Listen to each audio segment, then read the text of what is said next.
I'm Ishi Perez, founder of the Polycisters Club and Femin Flow, and I created the Polycisters Club for Filipinas with polycystic ovary syndrome. So it's a safe space community. So I want to say hi to everyone who's tuning in. Hello, hello. You can drop your comments below.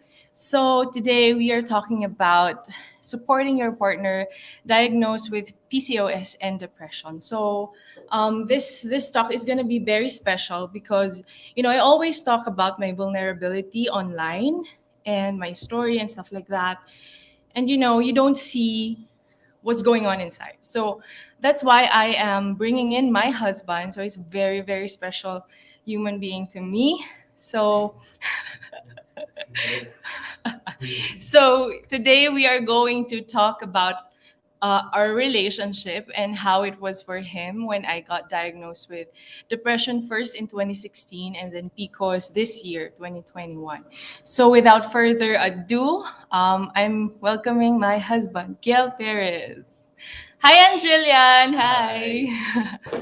Okay. Good evening, everyone. So tonight we are just going to have like a very honest talk about, of course, yung mga struggles ko with depression and PCOS. So yon. So quick overview lang of how we met. So we met through my sister, and then a mutual friend as well. Hello, hello, hi everyone, hi Maria. And someone also said hi. I can't see your name, but okay. Hi. Hi. So we met through my sister and a mutual friend. So we met sa gig ng sister ko. So before we met, actually, tinatry na kami ireto ng kapatid ko. But then, sabi ko, pinakita sa akin yung picture niya. Sabi ko, ay, ayoko to. Hindi ko type, sabi ko, kasi masyado siyang bata. Ay, kailangan natin mag-English. Maria is watching. I'm so sorry, Maria. So, I was talking about meeting him, and my sister was already thinking about getting us together or setting us up. But then when I saw his picture at first, I said, no, I don't like that guy. He's he's young. Way too young for me. And he's not my type, because before that, my type was you bad guys, so that's it. So, but when I met him though that night, my cousin said this at our wedding. So she's my matron of honor, and she told us at our wedding, and I'm like, binakuran ko na daw si Kiel when we met. Okay, Maria, I will be translating this in the group. We'll just provide subtitles for you. So thank you for tuning in. So binakuran ko na daw si Kiel during that time that I met him, and I said that I was drunk during this time, and I told her daw na, oh, okay, akin niya na. So that's how we met. And then after that, hindi na tayo, like, nag-PM na siya kasi type niya daw ako. No. Siyempre, hindi straight to the point. Oo, pakipot pa siya. Kasi suplado effect. Suplado pa siya kunwari. Hindi niya pa ako inad agad. So hello everyone. Hello sa mga nag-hi, nagwo-watch. Hello. Hello, hi. Yeah. So, okay. So right now, kasi di ba, I created a group for women nga with PCOS. So that's the Polycisters Club. And then I'm doing all this sharing of my story, right, with depression and stuff. And so, I just wanted to bring him in kasi he has seen me through all of that. So I just want to know, like, how is it for husbands or for partners of women or a partner who has depression and PCOS? So for tonight, we actually prepared like talking points and stuff, but we already talked about this. Kasi we also know na how we're gonna go with the talk. And of course, we always we want to give value to you as well. So hi. Hello. So I'll see your names later. So when we're done. Okay? So yun. So let's talk about the symptoms first. Mhm. So for me, my depression, siguro it started like when we met when 2015. 2015. Mhm. So I was still studying by then. Mhm. So yung I think parang I was diagnosed ng 2017. We were already like 1 or 2 years together. So it was really hard for him kasi it was the first time no na you saw me Mhm. like magalit Like, and stuff. So it was hard for him. So Mhm. so yung PCOS ko, I was diagnosed 2021. However, I felt that I have PCOS way before that. So, because with PCOS, it can also show up as depression, anxiety, because your hormones are imbalanced. Mhm. So I have this thought that maybe I do have PCOS now way before, but of course there are also some personal stuff happening that really made it worse for me, at least in how I perceived the things happening to me. Okay, so hi, good evening. So yun. So initial reaction mo when I was diagnosed with depression. With depression, at first, syempre, ah, Dito ka lab. gulat. Like, nagulat ako and syempre, may nalungkot, a bit sad. Kasi, I don't know how, How to support me, yeah. how to support you, how can I help you on every time na may triggers, ganyan. Pati, parang nangangapa ako, syempre. I was nervous, ganyan, kasi I'm thinking na, what if, sorry, this is camera. Na what if, eto, may triggers, ganyan. What if hindi ko siya kaya i-manage pala? Mm-hmm, mm-hmm. What am I gonna do? Yeah. What will So be the steps? Parang clueless ako. yeah, because with depression kasi 'di ba? So you don't really know what's happening with another person, right? Hi, good evening. Good Good evening evening, sa lahat ng everyone. bumabate. So during the first the first time that I was diagnosed, so it was clear na okay, I'm feeling like this because I have depression. So it was hard for us kasi it was parang it was a tug of war. Yep. No, Mhm, yeah, mhm. because he was coming from a different place, I'm coming Yep. from a different place, and of Very, course, very different. Like extreme opposites. Like every time she has triggers, ganyan, every time na nandun na siya sa moment na yun, parang ako, I'm approaching it in a way na I'm coming from yung outside of that situation, of that very moment na sobrang nagbe-breakdown siya. Nanggagaling ako dun sa labas na like, I look at it like parang simple lang naman ata, ganun, na parang simple lang naman ata yung problema, pwede naman solusyonan. May mga solusyon naman, ganyan. Yun, dun ako nanggagaling at first, which is eventually natutunan ko na parang, oops, mali pala. Like, that's not how you deal with yung pag ganun, Yeah. triggered siya. Tapos yun, ganun. yeah. So I wanted to talk about that kasi when of course when you're two individuals, right, you have different backgrounds, different childhood, different experiences, different trauma and stuff, pain, all the experiences that you had as children, and then you're gonna come together, you're gonna be a couple, and so it's gonna be different because my struggles are very different from his. So when he saw me at first, when I was diagnosed, and he saw me struggling, and it wasn't an area of struggle for him. So there was a play there na he is trying, of course, with good intentions. We all do that, right? When we have someone who is feeling sad, feeling depressed, of course, if they're a part of our family, friends, we try to give them the best advice. However, sometimes because it's not a struggle for you, but it's a struggle for me. So if I'm not open to receive what you're saying, it's really not gonna work. So it's gonna be a constant struggle between us. And it was at first during the first few months, no, Yep. of our relationship. So it was hard, especially for him. Yeah. because during that time I was um, working on the different shifts. So like at night, I text her and I ask her how she's doing during that day, that moment. However, pagka may trigger, nandun ako sa shift na alanganin. Like, sometimes, I cannot give yung the time na when she needed me the most. Hindi ko nabibigay kasi yun nga. So, yung mga challenges na ganun, parang at first, nasimula. Yung mga challenges na ganun, nasimula, ano siya, like, parang, paano mo sabihin ito? Parang para siyang,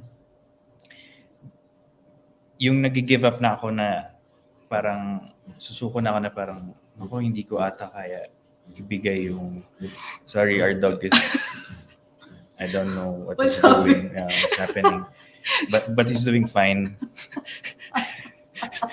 He's just grunting. Grunting, we don't know. Yun. So sorry. Sorry. We got distracted. Sorry. So Yeah. Yan. There's a point na parang I'm giving up na parang no, I can't handle this. I can't give her the time na kailangan niya ako. Ganyan. Parang I feel na parang nagkukulang ata. Ganun. Yung mga challenges na ganun. Kasi parang yun nga, simula clueless kasi ako. Yeah. Clueless kami on how are we gonna help each other out. Ano yung mga perfect words yun To say, yung kailangan maging extra careful Mhm. because yun nga she's coming from different Yeah. view ganyan. So 2017, I was diagnosed with depression, and I took meds for that as well. And then siguro after that, medyo like there are some incidents where I will, it's really a roller coaster of emotions, and so sometimes it was really a shock for you if when I'm in that area or I'm in that zone. So medyo nahihirapan rin siya. However, like right now, I think that in a way we have figured it out, no? Yes. Like he figured it out, and we're gonna share as well later how he did that, or at least how it is, how we did it. Of course, we're just sharing from our experience. So how we are trying to navigate that as well. So okay, so before being diagnosed with PCOS this year, 2021, so I started gaining weight. I started breaking out ng 20, siguro 20, as early as 2016. Yeah. So I was breaking out paunti-unti lang, and then full on breakout.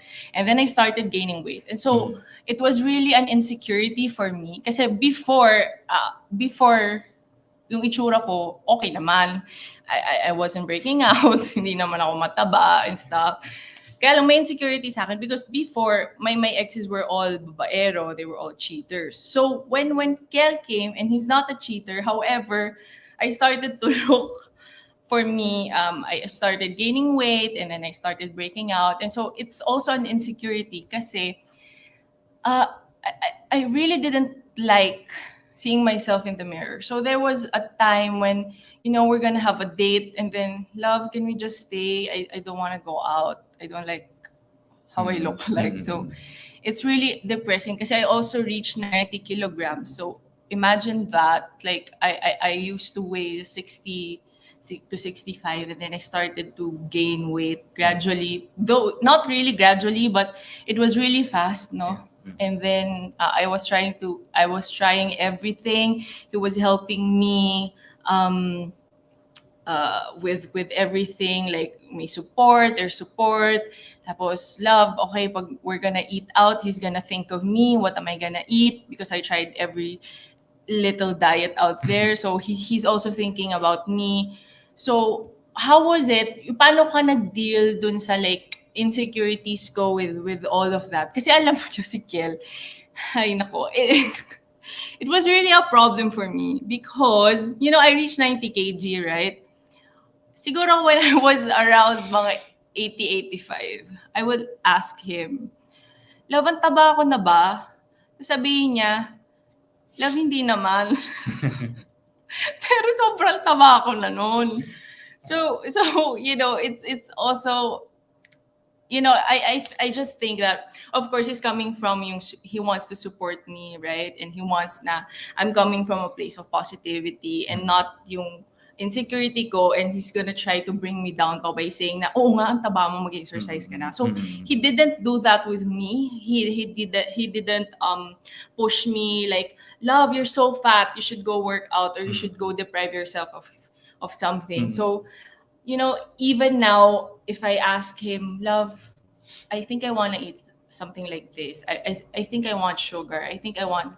He obliges, right? So he allows me. But then, of course, Love, just a reminder, di ba? You have this, so bawal ka masyado nito. So maybe this week hindi na tayo kakain. Just this week, just this day today, I will di ba? So it's like that. So yung sa akin, yun, saan ka nanggagaling nung bakit mo sinasabi na hindi ako mataba pero taba ako? I'm coming from lang, kasi you're feeling na yung nandun ka na sa feeling na parang nalulungkot ka na, yung confidence mo bumabagsak na. So parang ako, nanggagaling lang ako sa gusto lang kita i-remind na you're still beautiful. You're still beautiful na kahit despite of yung gaining weight, too much weight, ganyan. You're still beautiful as long as ako naman kasi, like, as long as your heart is yun talagang in the right place. In the right place. Yeah. Yung kung paano kita nakilala, hindi siya nagbago. Yeah. So parang yun, doon ako nanggagaling na parang bakit ko naman siya like parang pupersahin, or siguro may ibang way. Ako kasi naging ganun kasi approach ko eh. Pero may ibang way, may ibang tao talagang constructive lang. Pero ako kasi parang i-remind lang kita na you're still beautiful. Tingnan mo si Cassie. Kaya ako natawa. Hi, Cassie. Hello. Thank you for watching. Regards kay Raymond. So, yun. Okay. So, yun. yeah. So, kanina we were talking about yung struggle mo also with depression with me, right? And you were thinking, because, di ba, kasi dito here in the Philippines, when someone like breaks down and stuff, and may ginawa siyang like may nasabing masama. And it's always like a judgment from us na, ay, ang sama ng ugali nito. Parang ganon. There's always that judgment na they're not gonna see the good side. So they're just gonna see the bad side. So explain that to me na you also had the struggle na you were asking yourself like, is this something na like for me talaga, like when we were having the struggle and stuff, why did you think na okay, this is something. Stop. Sorry. Hindi. May anting kiligan kasi. Sorry. Hindi, nung una, yun nga, clueless ako, no? I didn't know how to treat you every time na, yun nga, nandun ka sa zone. Hindi ko alam paano ka lalapitan. I didn't know how to approach you. Yun nga, yung words, I need to be extra careful. And yung timing talaga importante. Yeah. And then, so eventually, nakuha ko naman siya. And like what I told you earlier, na it's about, kasi umabot na ako sa point na I compared hindi naman compared, pero parang winay ko na yung, every time na doon siya sa situation, wini-weigh ko yung things, yung mga traits na nagustuhan ko sa kanya over versus dun sa situation na kung saan siya, kunyari, nagbe-breakdown siya and talagang galit siya, ganyan, ayaw niya makipag-usap. parang wini-weigh ko yung mga bagay na nagustuhan ko sa'yo versus that na isang situation na malungkot ka, ganyan-ganyan, or nagagalit ka na sobra. And pag iniisip ko yun, wala eh. Hindi siya enough versus dun sa good things, good traits na nakita ko sa'yo. So parang, bakit? Bakit ko naman to, like, hindi siya pwedeng maging dahilan para tumigil na, mag-give up ako, let go ko na to. Kasi, mas marami yung good traits yung So, nagustuhan ko sa'yo versus that. yeah, so gusto ko yun. I like that because it just shows na you are not your diagnosis. So even if you're depressed, you're going through something, that's not you, of course. So if like you're breaking down and stuff like that, that's not you. Yun. So you're a good person. Mm-mm. So yun. Okay. May kanya-kanyang So challenges lang yeah, talaga. kanya-kanyang challenges. And of And- course, yun, as we're gonna explain later, you know, yung kung paano naging, how we figured it out between the two of us, no, yung like how are we gonna go through the struggle nga, because I have depression, I have PCOS, and yun. So another symptom that I have with PCOS is I have an ovulation. So I'm having a hard time ovulating every month. So my cycles are irregular, and then sometimes I would go for 2 months na I don't have my bleeding. So the timing of the egg, sometimes it won't be released daw, just like what my doctor said. So that's an ovulation. So it was really hard for us to have a baby. So it's a part of PCOS, the infertility. It's not impossible though, but it can be hard for women with PCOS, especially for me because I have had yung high testosterone and very low progesterone, and progesterone is the one responsible for the ovulation. So how was that for you? Yung kasi we just got married last year October, and we're trying really na we want to start a family, so it's a little hard for us. So how is that? How did that how did you accept that? For me, yun yan. At first, syempre, sad. A bit sad. But, naging, rin siya, like, medyo not happy. Ano ba? Hindi ko lang kung may word yan. Like grateful ka. Grateful, yeah, we have that. Yeah. Grateful kasi, at least, now, alam na namin na na meron siyang PCOS. Yeah, alam mo na yung kalaban. Alam na namin Yeah. yung kung sino yung dapat namin tutukan, sino yung kalaban namin dito. So, yun yung naging grateful kami kasi ngayon, we know the steps na on how to heal yung PCOS niya, ganyan. Kumbaga, guided na tayo. Unlike yung before the diagnosis and stuff, we're still we're confused. We're figuring out because what's happening to her. For years I'm really clueless. Kasi ultrasounds wala daw akong PCOS. And especially yung sa when she works out, kasi nakikita ko siya mag-workout eh. And also her diet, very strict siya. And so workout, very high intensity every time nakikita ko siya mag-workout. But yung pag-slim down niya is very parang slow. Yeah. Compared to dun sa nakikita ko na sobrang effort, grabe effort. So nagtanong na kami, like, we were asking ourselves, ba't ganun love? Siguro may mali sa ganyan. Nag-experiment na kami, nag-try po siya ng mga different programs, mga workout programs and nutrition programs.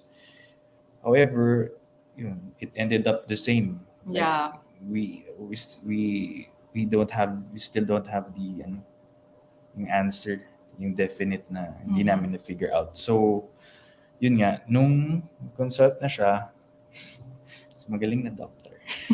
Dahil, nung nag-consult na siya, Yun na. yun na. Yeah. Confirmed na may PCOS nga siya. So yun nga.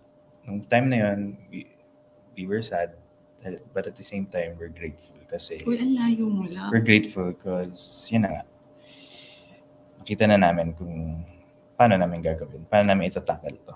Yeah, and I think it's a very, for women out there, for my polysisters who are really, you're heartbroken that you have PCOS. Mm. You know, in my experience, I was also heartbroken, of course, kasi I was actually blaming myself na, oh, okay, ano bang ginawa ko? Why do I have it? Why am I not able to ovulate? So I can't bear a baby right now. So it was blaming at first.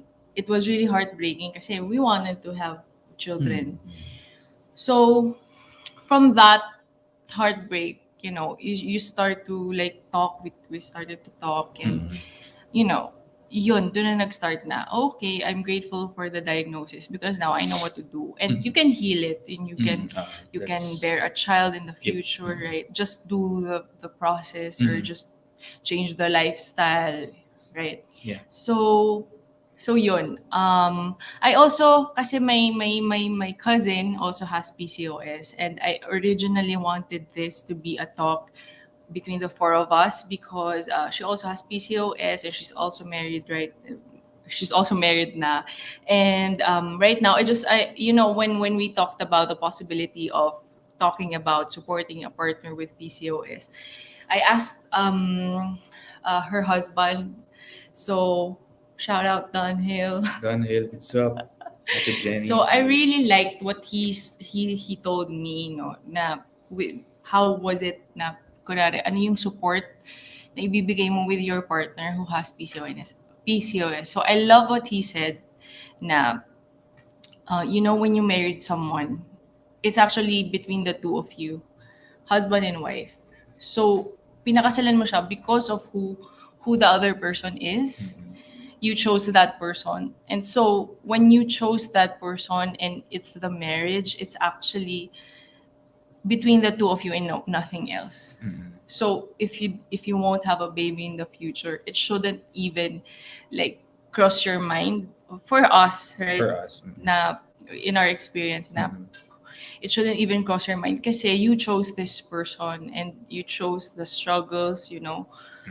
But of course, it's different for everyone. Sometimes some of us really, really want a child, and of course, it's a different experience for others. But what I really loved about that is that you chose your partner, you married your partner. So whatever yung struggles nyo, individually, you really have to accept and go through with it and work through with it. You need to work as a unit. Yeah, work as a unit. It's not about you. Ito lang, ako lang, siya lang. Yeah, kasama kami. Yeah, asawa ko siya. It's not like that. It's it's supposed to be the two of you on every challenges. Ano pa ba? Every problems, ganyan. It should be the two of you. Yeah. Who's gonna be solving it. Yeah, and working your way out. and if the other person is struggling, of course, and someone isn't, but you really have to work through it together talaga.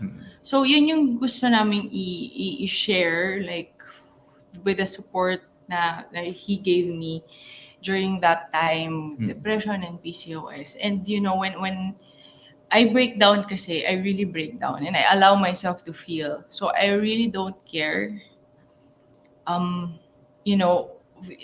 Before I really used to feel guilty about breaking down or like feeling or getting really angry or yung sasabog. I really feel guilty about that. But now we just realized, like Kel and I, that's why we really understood how to navigate that, lalo na when my depression comes out or when I really feel down. He doesn't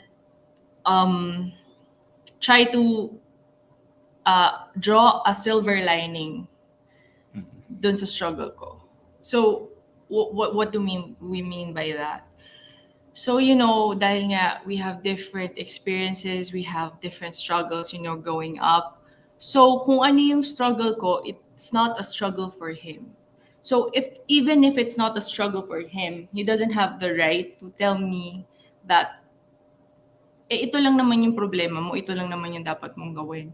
And he used to do that. That's why we had a lot of tension. Kasi, The tug of war. yeah, there's a difference between sympathy and empathy, right? So with sympathy, you just you see this person struggling, and you tell them you're struggling. At least yung ibang tao hindi nagsa-struggle as, alam mo yun, mas may iba pang tao na nagsa-struggle just as you. Worse than you. Some people are struggling worse than you. And so why are you like that? Like, you, with good intentions, of course, like there's a good intention na, okay, I see you in that place. I really want you to get out of it right away. Right away. So that's sympathy. It's not when, kasi I'm speaking from the yung, of course, when I feel the depression, no? When I feel depressed, I come from a place na I'm really still feeling it. You know, I'm feeling the emotions, everything. So when you come to me and you tell me what I need to do, it's not welcome.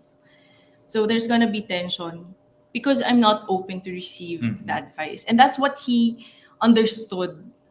Now when I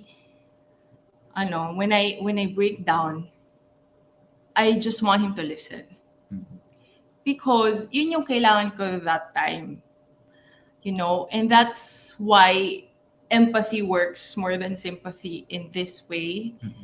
Kasi you are trying to connect with the other person, and even though you have different struggles, you look in your experiences, and you see paano ka makakoconnect dun sa tao without telling that person what to do.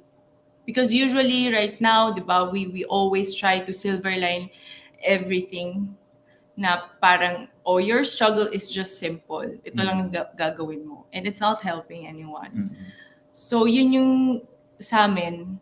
So he knows now, when I break down, he listens. And because he gave me that, he gave me the gift of silence, and he's just holding me, or he's just really listening, or I know just he's just there. I just really need to feel what I needed to feel. And then after that, I'm okay. I'm gonna go to him and I'm gonna talk to him, and then I'm gonna ask him, love, what do you think? Di ba may mali ako dun? And that's when his advice is ready to be received. Kasi I'm already open. Hello po. Hi, thank you po. Hi. Thank you. So, yun. Yeah. So, Tsaka siguro what I learned is just to every time she breaks down, like extreme breakdown, yun nga, like what she said, I've been listening lang silent lang. And I just want her to feel na it's valid. It's okay to feel that way. If you feel that way, okay. It's fine. Yun lang. Yun yung naging, I think, what worked for us. Yung ganong approach na wag mong, tag dito, wag mo siyang unahan sa nafe-feel niya. Like, alam niya naman yun nandun na nga siya nandun na siya. So, what she needs is, just let her feel na yun, yung emotions na yun. Just let it flow in her. Ganun lang. Pabayaan mo lang siya na, and tell her or tell your partner na, yeah, it's valid. It's valid. It's fine to feel that way. And then, after yung breakdown, pagka medyo relax na, that's the time na you can sit and talk about it. What happened? Yun. Yun. So, yun yung nag-work for us. Siyempre, for some people, for some couples, maybe hindi maging effective. Pero that's what worked for us. So, yun. It's all about, you just need to be patient. Yeah, yan. Totoo yun. Medyo kailangan maging extra patient. Kailangan, kasi you need to establish yung connection. Yeah. You need to establish yung connection na kung saan siya nanggagaling. and respect yung emotions na Ganun feel muna niya. ako. Ba Okay. yan? Di ako marunong sa- So yun, Mm. so that's what worked for us. However, of course, it's not perfect. Mm. Syempre, he's human too. He's Mm. always like, of course, there are breaking points, no. Of course, when my my depressed state is a few days na. So of course, he's also feeling the energy, no. Mm. So how did you navigate through that? No, kasi of course he also has to feel, Mm. and when I'm not okay, he's also not okay. Mm. So yun, minsan talaga magka-clash kami.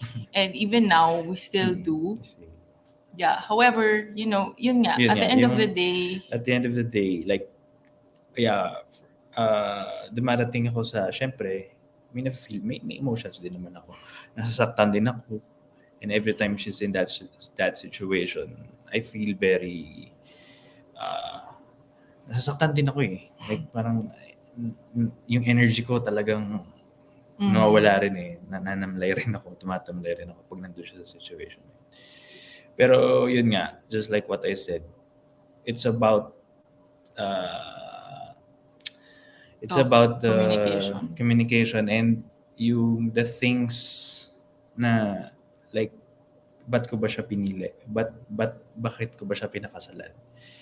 What are the good things, traits na nagustuhan ko sa kanya versus that situation na ganun nga. Nasaktan niya ako dahil nga nandun siya sa situation. So parang yun nga. Tinimbang ko, winning ko na mas marami yung good things eh. So why would I dwell dun sa kasi nagawa niya sa akin to, so yeah, kasi sometimes it's talagang lash out talaga. And sometimes yung lash out ko, of course, it will affect him. And it's, and then magla-lash out ako ulit. Because why is it affecting you? Di ba ako yung naano? Yun. But then, okay, we're just gonna let each other go to our respective places, and then we're gonna work through our feelings. We're gonna feel our emotions and stuff, and after that, we're gonna talk. And love, ito yung hindi ko nagustuhan, and he's gonna tell me that. Like, love, kasi may asawa ka na, it's also, you also have to think for us. And he tells this to me after, when I'm already open. Yep. Not when I'm breaking down or when I'm really lashing out. He's not gonna tell that to me. At saka siguro rin. At isang way din yung na siya eh, like ang tawag dun? Parang na siya, like standard rule na every time you're in the middle of yung sobrang intense conversation, away na, if kung sino man sa inyo yung kaya na wait, let's take a step back, breathe, let's give ourselves a space that we need for the moment. Para, alam mo yun, kasi pareho kayo mainit eh. So, talagang tendencies, talagang battling out yung words nyo, tapos magkakaroon na rin syempre mga medyo words na talagang masakit, masakit na talagang dahil lang sa emotions. So, ako, palagi ko sinasabi sa kanya, minsan pagka nandun na kami sa peak, yung talagang, grabe na to Someone has to step. I'm always mindful na, oops, wait lang, parang sobra na ata to. Sasabihin ko sa kanya na parang, mamaya na tayo mag-usap. Maghiwalay. Pero like, space muna, hinga muna tayo. Then, mamaya tayo mag-usap. Yun. So, parang, standard rule naman na tayo. Pero yun. Yung isa nag-work sa amin. So in situations like that, you really have to be mindful. And usually it's Kiel who is mindful, not me. So, yeah, if someone is really there dun sa peak and you feel na, okay, I can be the one to step back. So that's usually a very effective strategy that worked for us. Mm. Yeah, that one. And then also you were talking about yung expectations.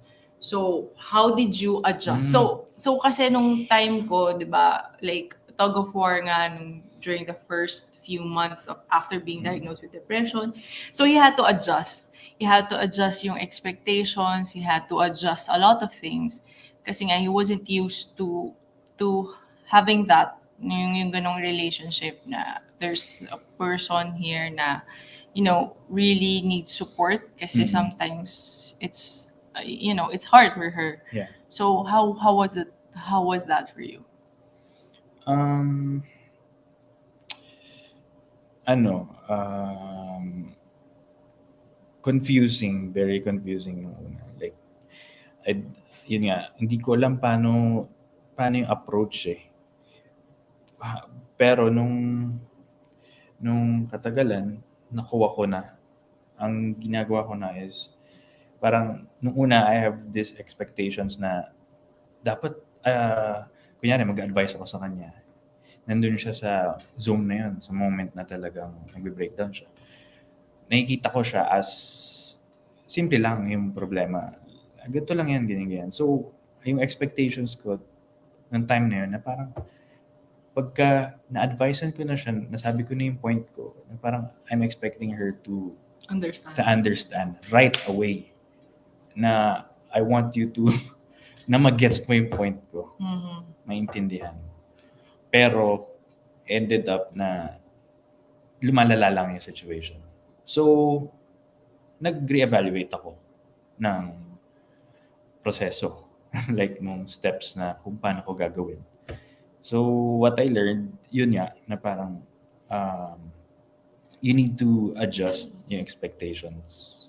Kailangan ko adjust expectations ko na parang, wait, hindi lang pala siya ganun kababaw eh. For her, hindi siya ganun kababaw lang eh. So, kinilangan ko siyang mas intindihin na like sobrang lalim na pag-intindi. And as much as possible, I try to put myself in her place, in her shoes, na how would I feel na paano kaya yun? O nga, yung feeling na ganun, ano nga kaya yun? Paano kaya yung feeling na yun? Tapos sasabihan ako na ganito, oo nga, no, parang hindi yata, yun, ganun lang. Parang, yun nga, yung being, Yeah, empathy talaga. Empathy talaga. Is the way, You need to be, yun nga, yung first, yung isang kailangan is you need to be more patient eh. Be patient talaga. Kung kaya pa maging mas mapagpasensya, dagdagan mo pa. Wala nang mawawala sa'yo eh. Yeah. Diba? At saka, alam mo yun, worth it naman kasi. Like lahat yun. So yung really, it's really important na you really have to withdraw judgment. Yun din. How other people process their feelings. So that's the key lesson here. Like everyone processes things differently than you, and just because you're not struggling with it, it doesn't mean that you have the right to tell others na this is the right way, because it's not your struggle. Simple lang siya. It's just simple. It's just ganito lang, ganyan. Why are you being ganyan? Yeah. Yun, very yun eh. Mali yan for people with depression. And actually, I think not just with depression, I think for everything. Right now kasi in social media, I see people judging other people, and and sometimes I'm also guilty of that. And it's just that it's really different for everyone. Yeah. We process things differently talaga. It's all sa childhood and stuff, how we try to heal ourselves. So it's different. So you really can't judge someone by how they process, by how they feel, by how they show up, things like that. So yun. So that was what worked for us. And also with my PCOS, it also helped na, we're doing it together. So I have to eat healthy. I have to move every day. I have to do this and that. And so his support for me was to eat healthy as well. So sometimes he's gonna tell me, "Love, pwede ba ako magkanin today?" Or, "Love, pwede ba ako ano nga yung mga hiling mo? Pizza." Pizza, Pwede ba ako mag-pizza? burger. Pwede ba ako mag-burger? Sometimes he does that. And it's okay kasi, I understand where he's coming from as well. So, that's it. We try to eat healthier. He also is eating healthier. Kasi nga, we're trying to conceive, hindi lang dahil ako yung may PCOS, ako lang yung dapat healthy. Kailangan pati siya. Kasi syempre, pag nag-baby kayo, parehong genes nyo yun. So, dapat parehong maayos, parehong healthy. Yung bang you're not gonna pass inflammation to your child. Yeah. So yun. And then communication also with your Yes. partner, very very important. Very important. Yeah, it's not nice na when there's a problem, you're gonna shove it under the rug and you're not gonna talk about it, pretend it's not there. And then when it's high time na bigla kayong sumabog and then biglang ang laki na pala ng issue. So that's how we're doing. And when after I break down and after everything that happens, and I of course naman I have ano naman when I start to process my feelings, I know where I came from and I know where I was wrong, and I always tell that to him, and it's not hard for us to apologize, no. No. And yun, really communication. It's really important. Yeah. Key. That's And the key. what else?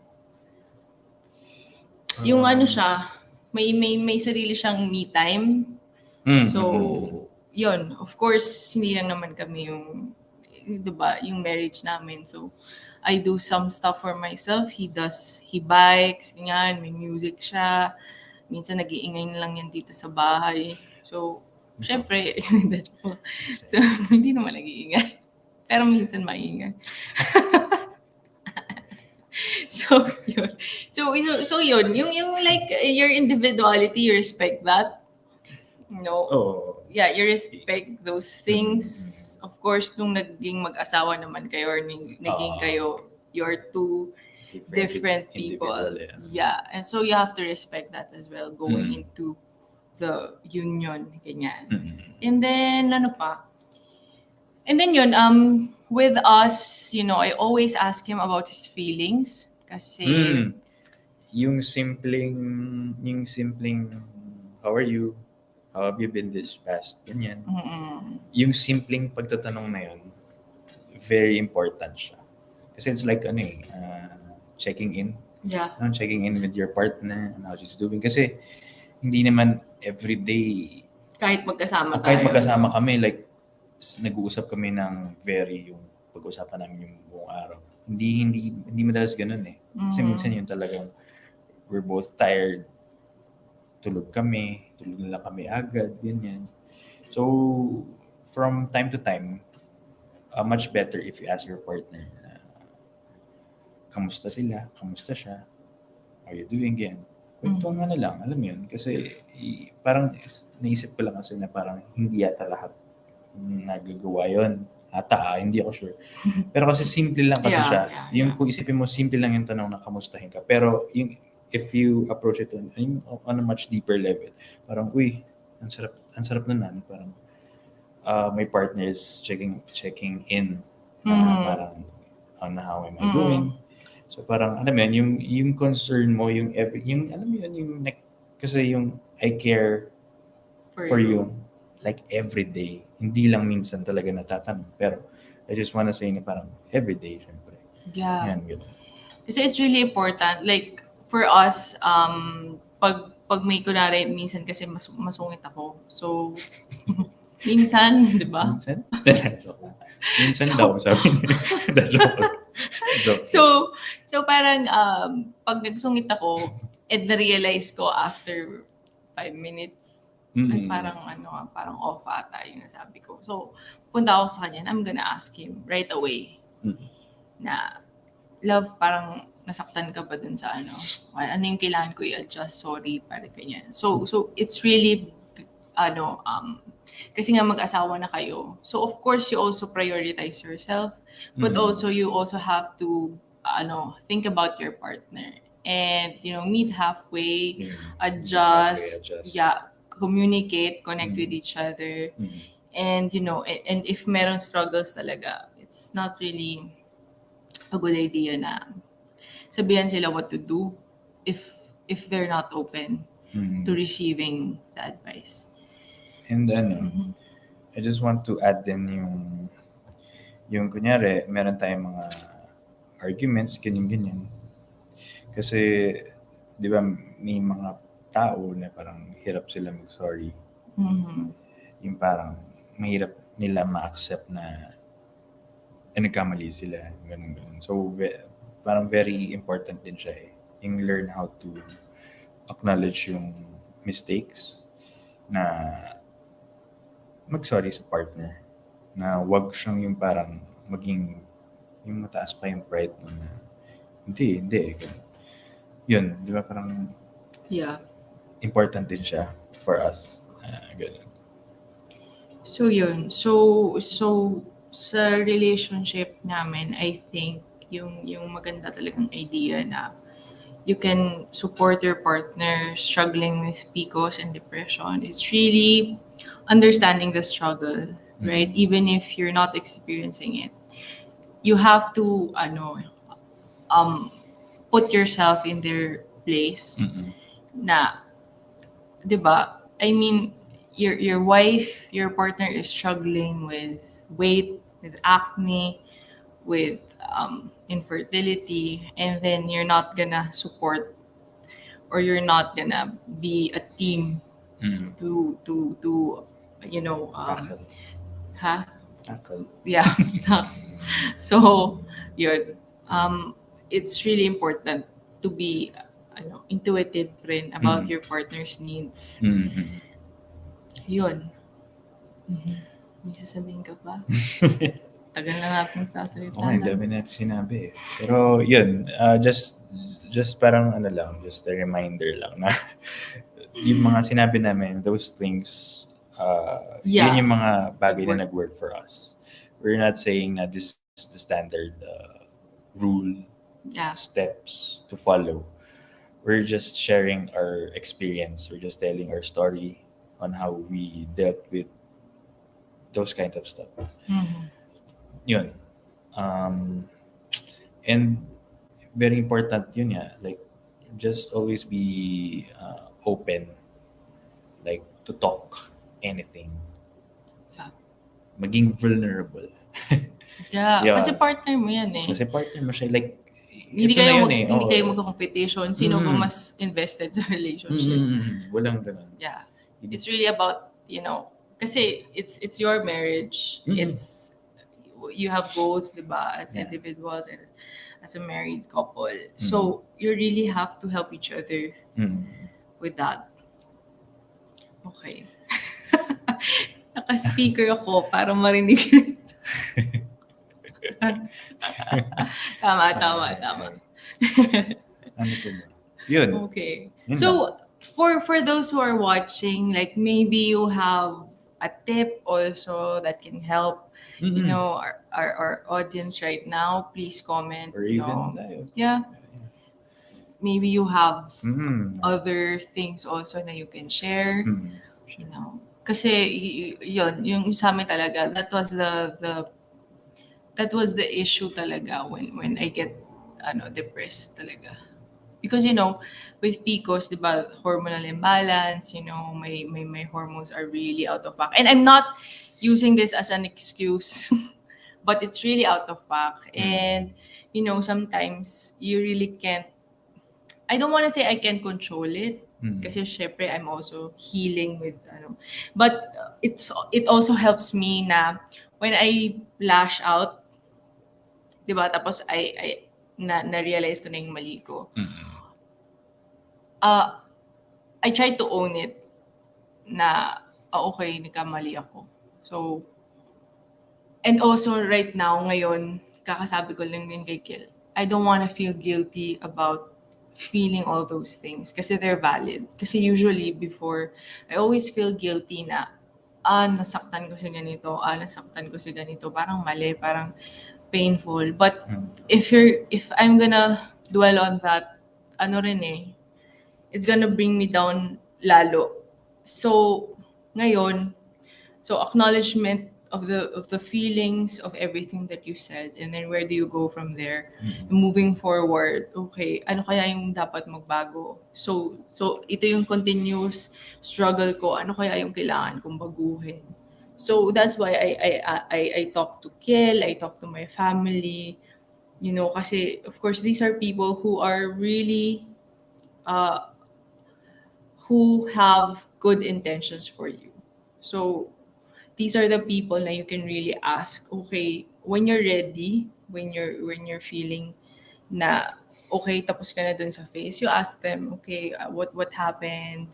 And dito ko nang galing, and I wanna say sorry for the things that I said, and ito yung pinanggalingan ko, this is my struggle. So kasi naklaro mo na, and so your family is there, your husband is there, your partner is there.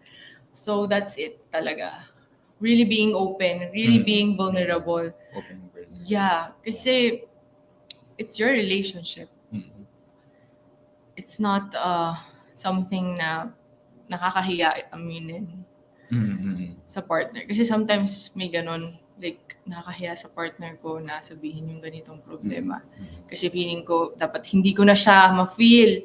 Dapat, kung nafe-feel mo yan, it's valid, you tell your jowa, you tell your partner. Tell your jowa. Kasi it's valid. Don't say it naman like, lalo na kung nafe-feel mo and hindi ka naman like sobrang nagagalit na or something. But you just tell it ng, love, ito nafe-feel ko right now. Yeah. Maybe we can talk about this. Yun, it's really communication, really not judging, kasi with the experiences that we have, there's really no good or bad experience. It's all lessons lahat yan. So, yun, like everything that's happening in your life, good, bad, these are lessons for you to learn from. So, just, have the support system na like your husband, ganyan. Yun. So, I really hope na we shared something valuable to you guys. Yun. Ano pa ang masasabi mo? Ano pa? Wala na eh. Sabi mo na lahat eh. Ang daldal ko. Daldal niya talaga. She's meant for this. Joke lang. Hindi, pero yun nga. Yun lang. Ito yung nag-work sa amin. Ito yung nakatulong sa amin na makapag-move forward smoothly na walang Yeah, of course, not really smoothly. But not like, really smoothly, pero nakaka-move forward kami na nagiging better yung situation. Yun. So, I'd like to thank my sponsors. Joke lang.